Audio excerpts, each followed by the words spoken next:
Okay, this is I'm not going to call it special. This is a weird episode of Cerebros, a solo bro episode, if you will. I just got the itch to do something. There's been some weird, semi-interesting things going on today and the last few days on the internet. Thought I would make some comments, and maybe me doing it by myself would instigate my brother to stop being a pussy and come back and let's do some more shit. Just kidding. Maybe. So, I got three big ones that are kind of sticking out in my head.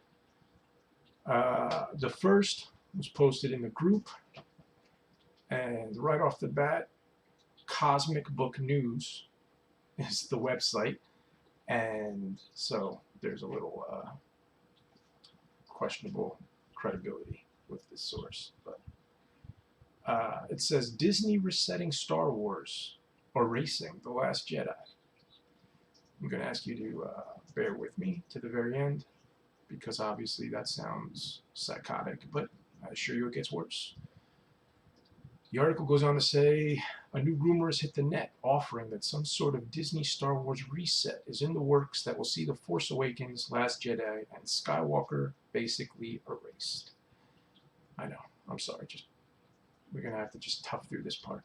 The rumor comes from the, in quotations, future ruler of Earth, and now this will be the source that Cosmic Book News, that's with an S, is citing. It's Doomcock Overlord DVD YouTube channel, who recently offered that a Star Wars civil war is happening at Lucasfilm between Kathleen Kennedy and Jon Favreau.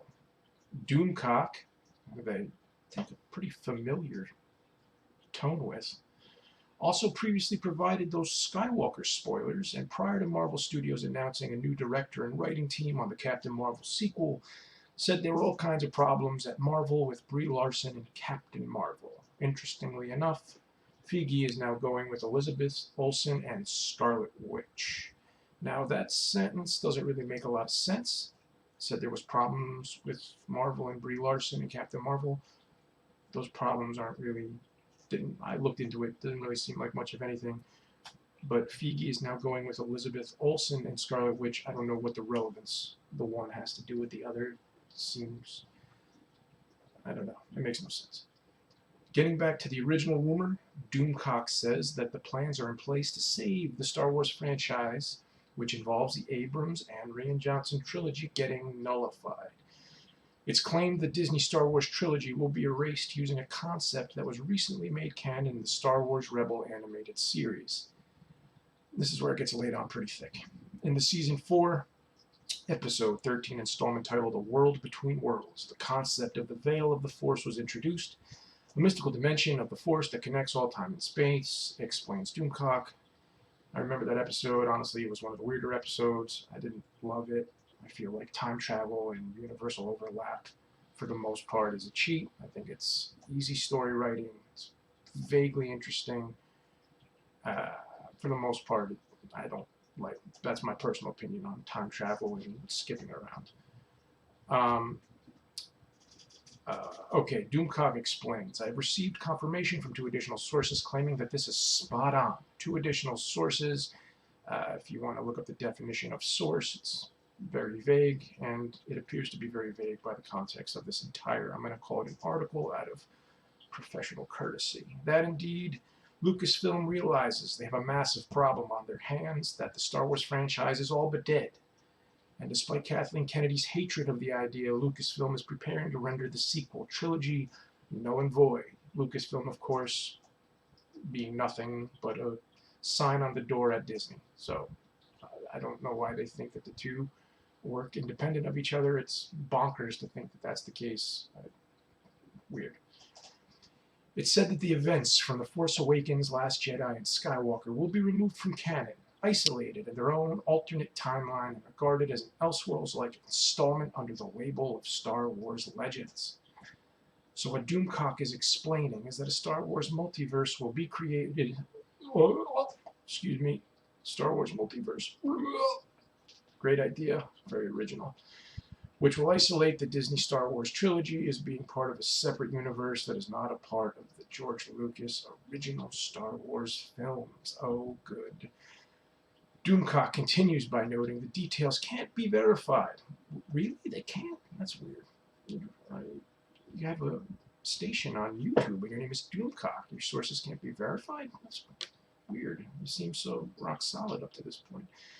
But says there may be proof it's happening in the rise of Skywalker. So they put proof of the inevitable resetting of this new trilogy because it sucks in the last episode of the trilogy itself. Makes perfect sense. It's further noted that the plans are not set in place. Really? As again, Kathleen Kennedy is said to hate the idea. Apparently, Kathleen Kennedy is now the only one with brains, which is a sentence I never thought I'd say, and is said to be doing everything she can to crush it, as if the plan comes to pass, everything that Kathleen Kennedy did with the sequel trilogy will be destroyed, tossed out, and declared obsolete.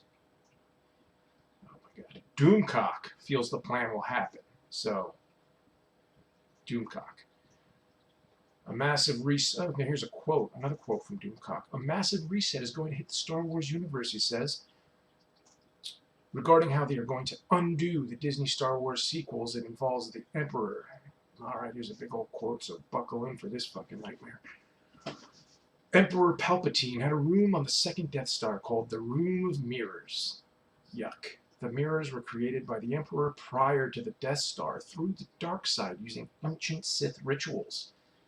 These mirrors linked to the veil of the Force served many purposes. Using them, Palpatine could manipulate the Force in many ways with these mirrors, oh god, to further his aims. For example, the use of the mirrors allowed Palpatine to cloud the Jedi Council to conceal himself and his dark apprentices from the Jedi and from Force sensitives that followed their fall. Using the mirrors allowed Palpatine to access the awesome powers of the Veil of the Force. They were indispensable tools that allowed him to rise to the pinnacle of ultimate power.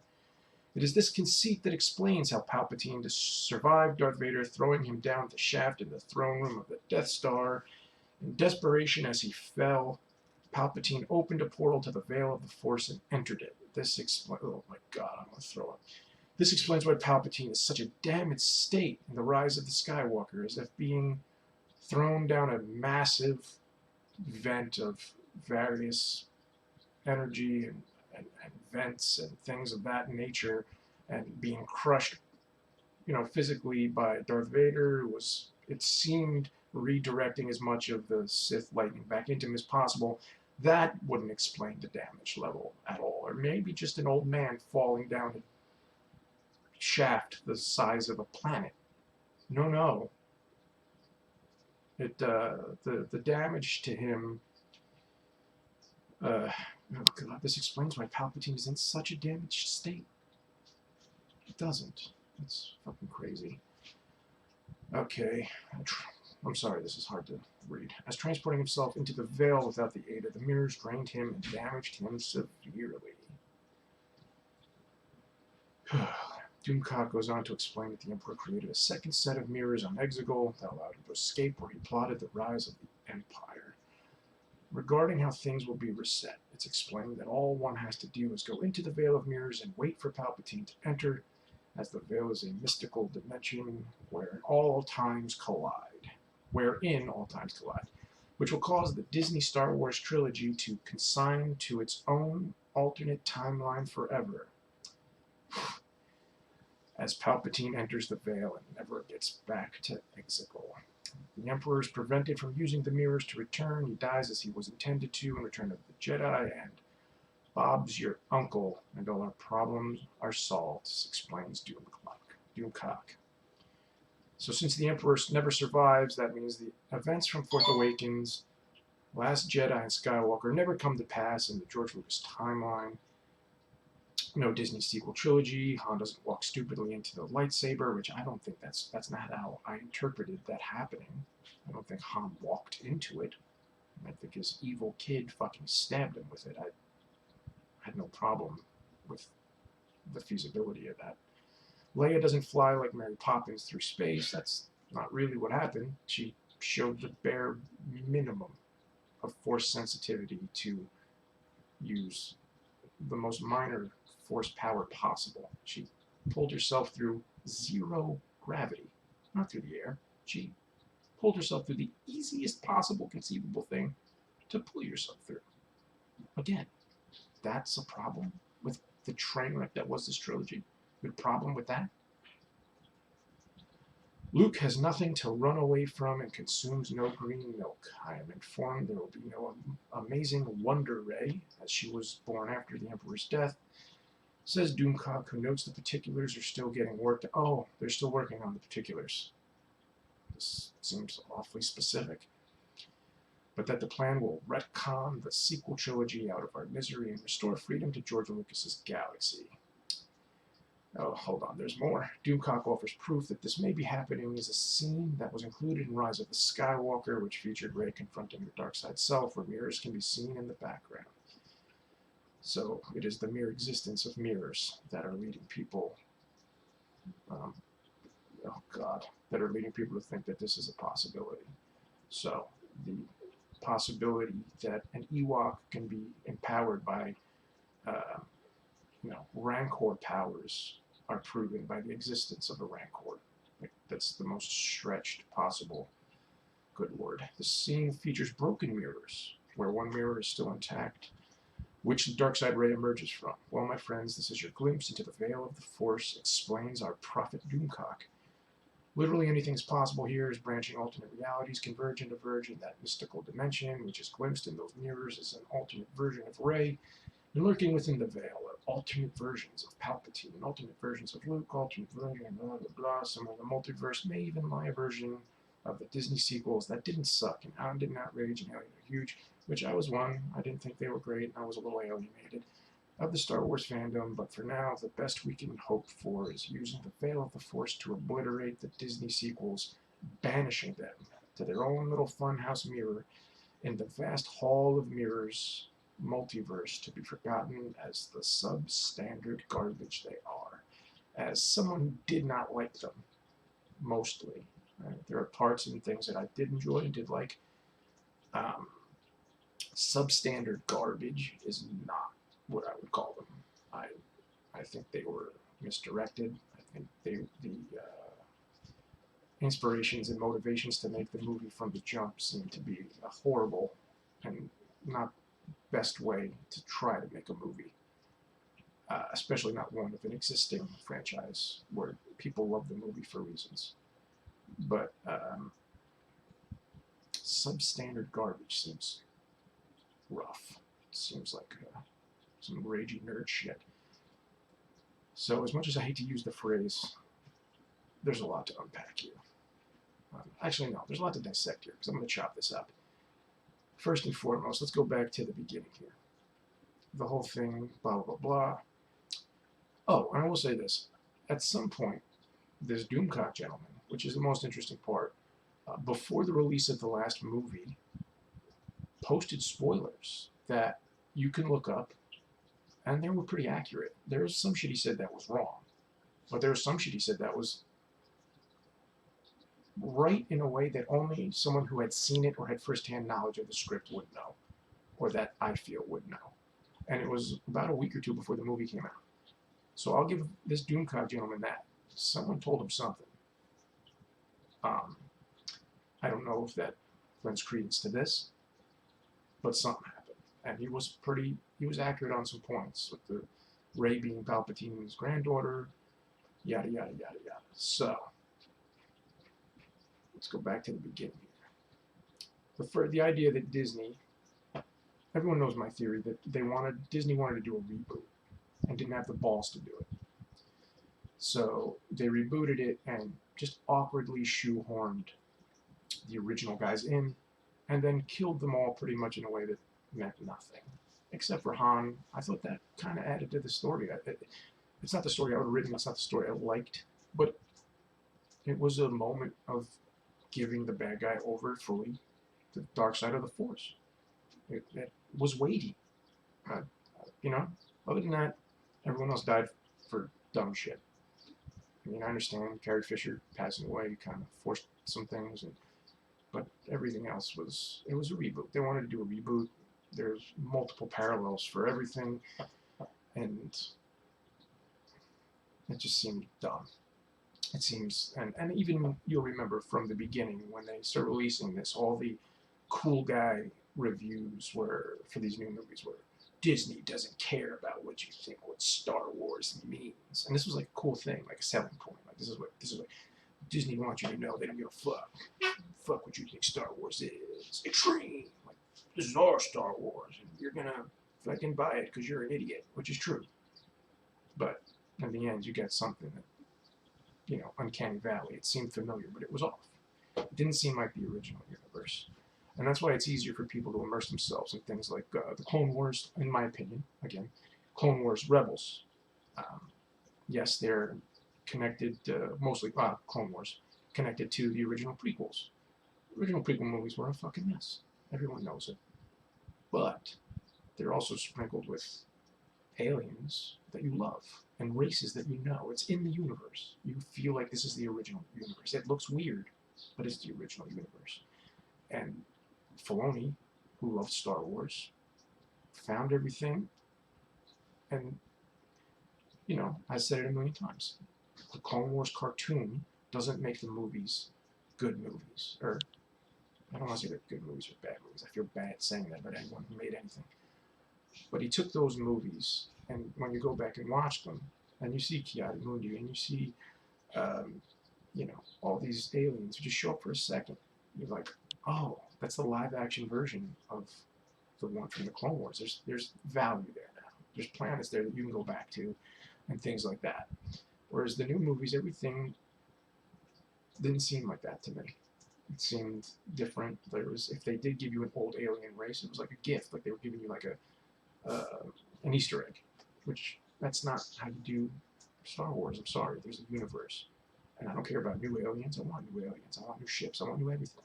But I want it in the Star Wars universe that I know. You build off of it, on top of it, and you expand it. You don't go next to it. If that's what it appeared to me.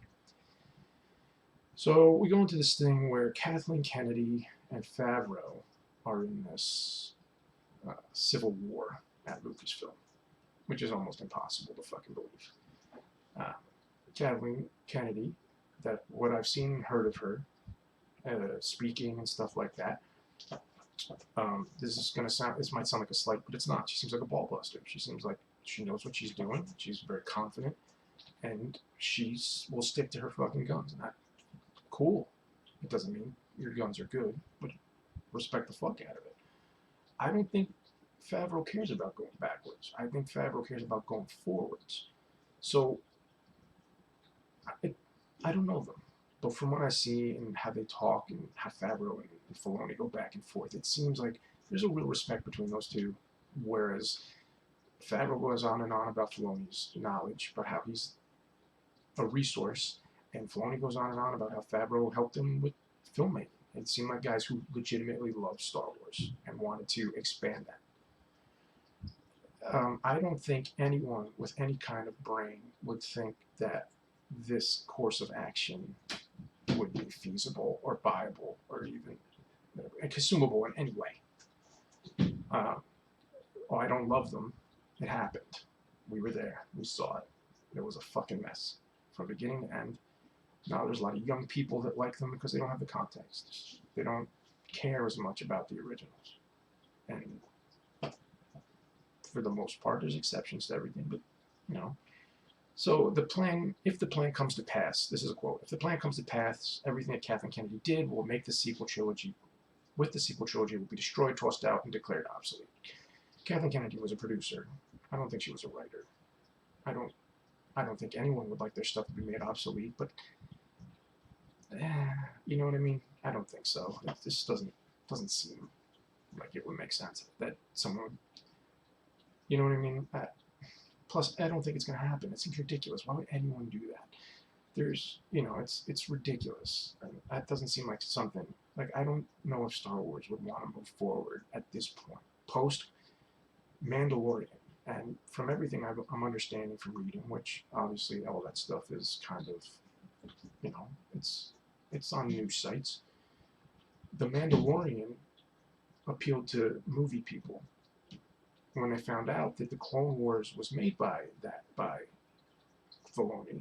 Clone Wars is getting a huge resurgence for people wanting to watch it again and wanting to see what this Filoni guy did while they weren't paying attention to the brightly colored cartoon. I think Disney knows that the most popular of the new stuff is Rogue One. And the Rogue One felt the most like the original trilogy in every respect. Nothing else comes close. In any of the new movies, none of them feel as much like the original trilogy as Rogue One. I think more people agree with me than disagree with me. And it goes back to the same thing where they still did the thing where there wasn't all the aliens we were used to. We got our Mon Calamari, one. They gave us the one, or what was it, two? And they shoot them in every once in a while. But other than that, nothing. It was they walked the finest line. But I think between Rogue One being the most popular, and I think they know that they have to go. They're going to lean on Filoni and Favreau, and I think Feige he's out now, right? He's on Star Wars. Is he doing Star Wars? He's doing Star Wars still, yeah. I think he knows the deal. I think everybody knows that new people are going to like The Mandalorian, and so they'll like something that these guys do. There's something to be said for it still being the original Star Wars. Again, all this is just my opinions. All of this shit with the Veil of the Force and the mirrors. I know Filoni wrote it. I'm a Filoni guy, but he might have just been a little bit high that day. That was a bit much. I loved it because it was a lot of Ahsoka and everything else, but heavy, man. Like I liked where it got to. I liked all the visions and things, but the jumping around through galaxies and all this fucking Sliders Doctor Who bullshit. I keep it with Doctor Who and keep it with Sliders. We can't do it in everything. It's too much. And a lot of this shit is like, oh, well, he didn't get damaged. It's not difficult to believe that Palpatine would have had clones of himself waiting. He knew about the clones. At the end of the Clone Wars, he had Kamino nuked, basically. He kept that. I guarantee he kept some of that fucking technology for himself. And the fact that there was some kind of Sith cult that may have transported his sentience from one to the other, I don't find it that big of a fucking stretch. It might be a Sith power, and the vague reference that Plagueis or invented this power to create life, it's not that big of a stretch. The problem is all this stuff came out in the last movie, where I feel it was like a rushing to catch up and make everything be more related to all of Star Wars. I liked the Sith cult. The idea of a Sith cult I thought was cool as fuck. And a big evil Sith temple and all these guys, I thought that shit was cool. I don't care that Palpatine was still alive. Wouldn't be my first choice. But he's massively fucking crippled and plugged up to a machine and making these pseudo clones of himself not really that greatly, while he built a giant Sith-powered legion. That's fucking cool. I dig that. I wish they started with that and kind of just trickled it in and, kind of made it a big reveal. It's hard to buy that it was the idea the whole time, but I don't think it's that big of a stretch. I really don't. Exegol, mirrors. This whole thing with the fucking mirrors is giving me agita. I can't do this shit. Wonder Ray. What was Wonder Ray? She moved a bunch of rocks at once. That was your problem? I have no problem with Ray. The Ray wasn't the problem. Finn wasn't the problem. Rose wasn't the problem. Rose was cool as shit. She was a softie, yes, but you're introduced to her and she's like, hey, guess what? People have been trying to escape the ship all day and they're cowards, so I've been electrocuting them and arresting them. That bitch is a bad motherfucker, and I ride for Rose. I like that shit. That shit has stuck with it more. Yeah, I don't know. The guy clearly has some connection to some information. I hope this isn't right. I hope that they move forward in a way that my hope. So they move forward in a way that can kind of bring shit back to center. If this happened, man, they can look back at this whole fucking section of time as like a dark time where some really bad shit happened. Like this, like there was like how everybody knows that the Sith are real. They're still a real problem, and they're still out there. And now we can start forward from a place in the real universe with the real aliens and expand and blow it out and build off. And I think that's what everybody wants. I think it's the unseen shit. And like Mandalorian, the new soundtrack for the Mandalorian, it's fucking weird. It's cool as shit. But the complete lack of a John Williams score in that, it throws me a little bit. You know, it definitely does. It pulls me out a little bit. It's weird to me. I kind of wish they did more of a blend of the two.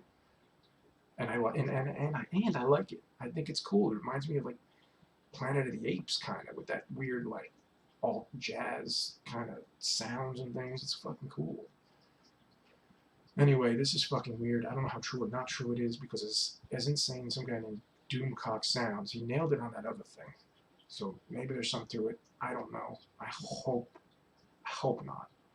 I hope they just have this creative force of Favreau and Filoni, and maybe Fee's got the right thing in his head, and they just move forward and just kind of bring it back to center. And that's what I hope. That's my hope. This is all fucking bonkers. So that's all I have to say on this. You know, you can make comments or whatever you'd like to do. I'll tell you that you're stupid for disagreeing with me, because I'm fucking brilliant. I'm kidding mostly. Okay, here's the second one. And this one caught me off guard today. I don't got a lot to say about this, so I'm gonna do this and I'm gonna close on the last one. Marvel acquires the comic book rights to the Alien/Aliens and Predator franchises. This is kind of fucking cool. They made a big announcement. They had Finch, the guy that did all the really cool 90s Hulk art. He has a really cool picture of the Predator with the severed head of Iron Man on top of Avengers Tower, which I really don't think Predator could beat Iron Man, but it's cool to look at. And then you got the Alien, and so the thing that I took from this, the most part, Marvel acquires Alien, Predator comic franchises. What about Dark Horse? I'm worried about Dark Horse. I don't want Dark Horse to go away. I love Dark Horse. But as of right now, Marvel has Star Wars from Dark Horse, Alien, and Predator from Dark Horse, which is a lot. I mean, I'm sure they're doing other things, but I hope this doesn't like hurt those fucking dudes. Dark Horse has done some really cool shit. But this is sick.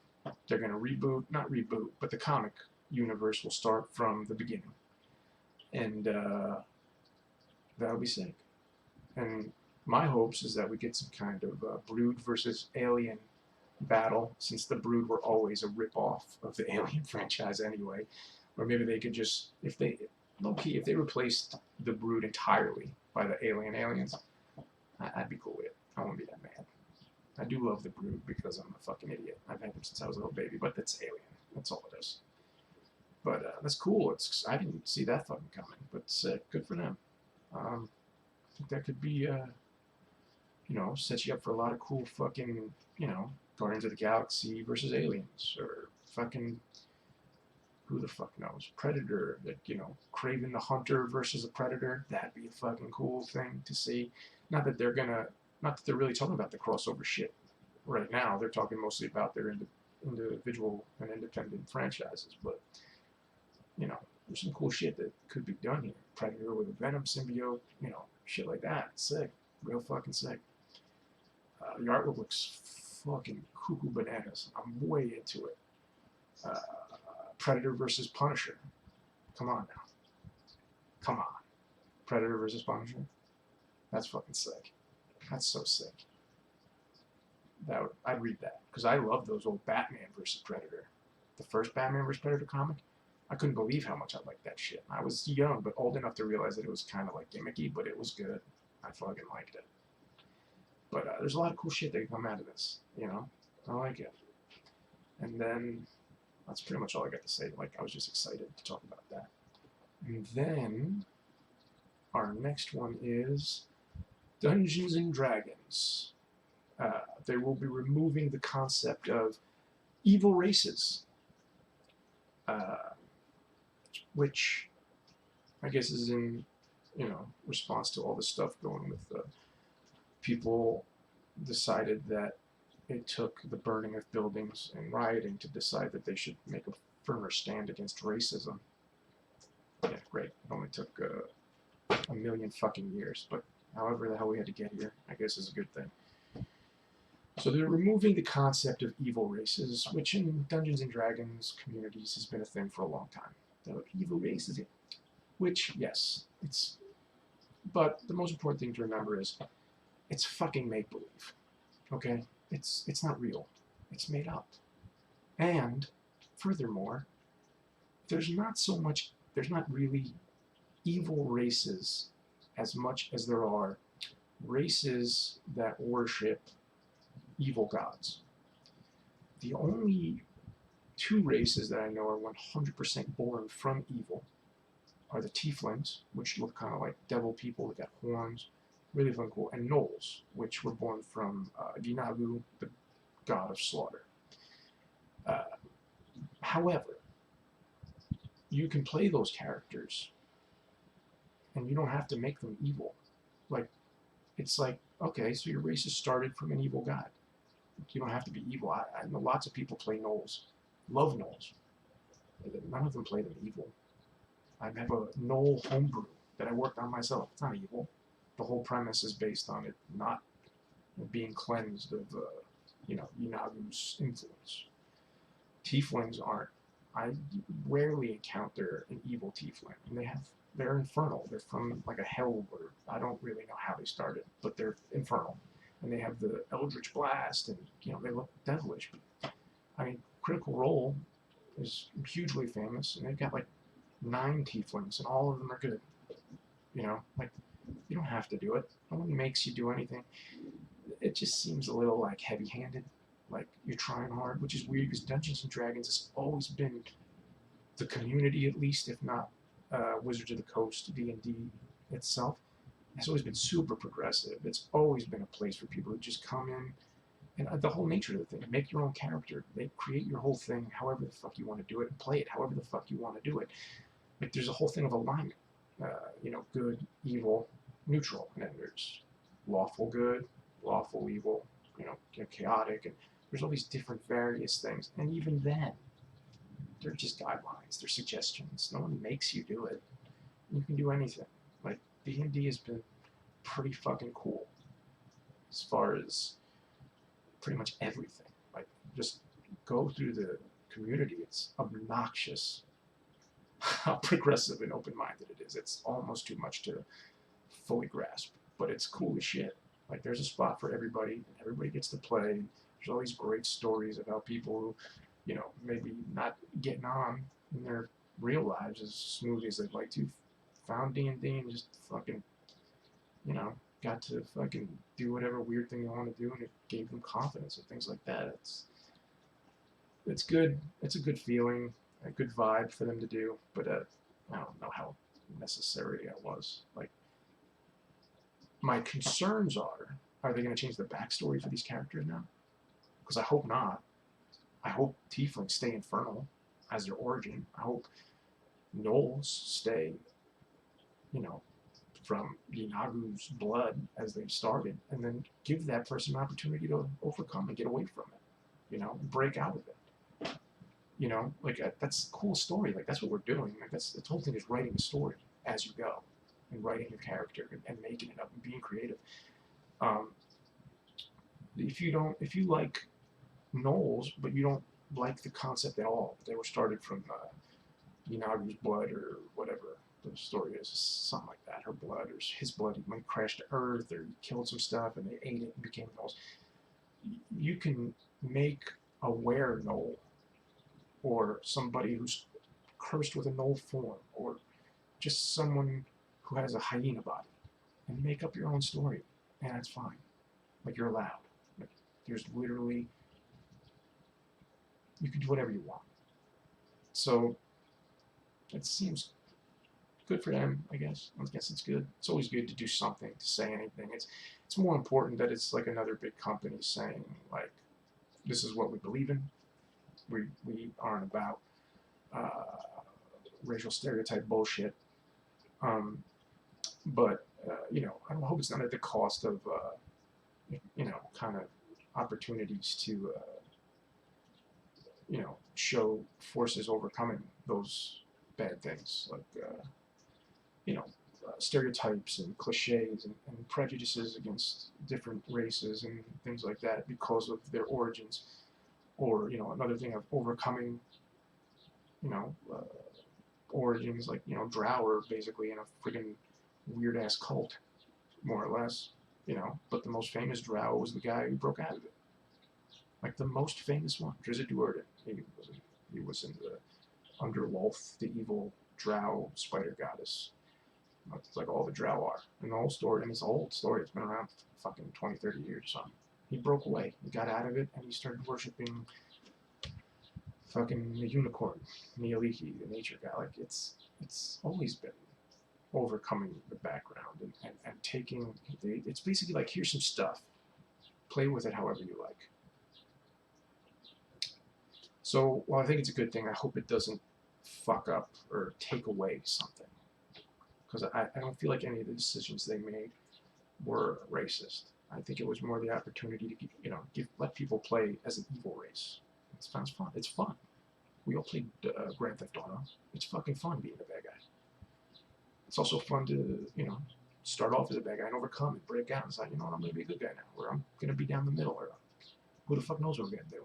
I'll make it on a, you know, I think, though, they're pretty good at this shit. They kind of know what they're doing. They've been doing it a long fucking time. I think it'll be okay. The fact that this article was in Forbes magazine, kind of fucking weird. But, yeah, there it is. So I think that is everything that I kind of wanted to go over.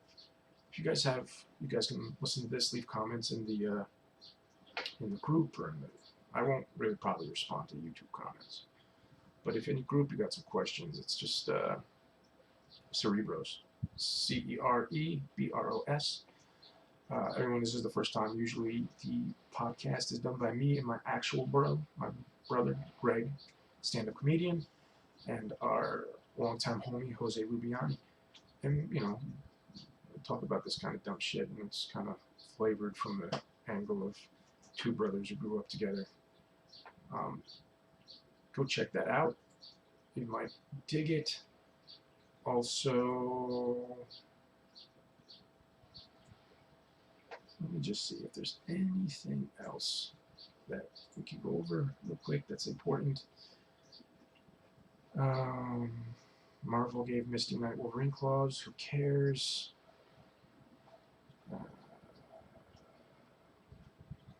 I think that's everything for now. Previously Butthead reboot officially announced. Who cares? Who gives a shit about any of this stuff? Yeah, I think that's enough for now. So, I hope you like this. I hope you dig it.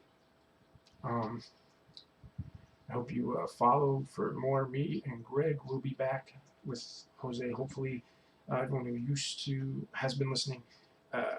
You know, there was a pandemic, and Jose got a cool new job, and he's moving to Texas with his wife and little baby. So hopefully we're going to be able to do this over the Zoom and everything else. But, you know, in the meantime, things were a little weird. I just wanted to throw some more information in there. But thank you for listening. And that's it. That's all I got to say. I got all wrapped up. But thanks a lot. My Twitter is JSS13, at JSS13. And my Instagram is at JSS.one. JSS.1. Thank you very much. Goodbye.